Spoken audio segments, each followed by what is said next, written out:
How to kill लफीज mommy and her sugar daddy.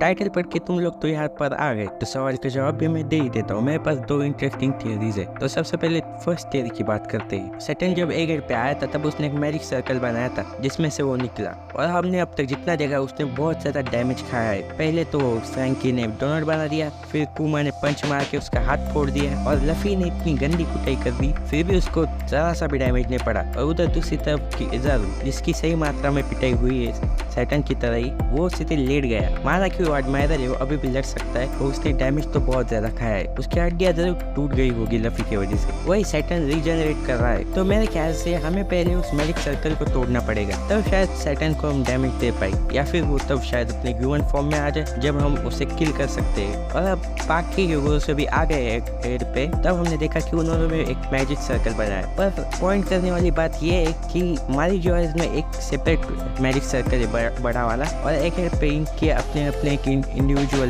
Magic circle है। तो मान लो हम इनके मैजिक सर्कल तोड़ भी देते हैं अभी, पर क्या वो जो मानी जो उस पे मैजिक सर्कल है उसकी वजह से वो मैजिक सर्कल्स भी जनरेट हो जाएंगे? तो मुझे नहीं लगता कि मैजिक सर्कल का इनके पावर से कोई लेना देना है, और हम इनके मैजिक सर्कल तोड़ के इन्हें मार पाएंगे। ये खाली सिर्फ टेलीपोर्टेशन के लिए मुझे लगता है। तो दूसरी थियरी की बात करते हैं। हमने जैसा कि देखा सैटर्न क्रोसिस से बात कर रहा था, पर विदाउट ट्रांसपोंडर्स ने, तो आगे वो एक दूसरे से बात कैसे कर रहे थे?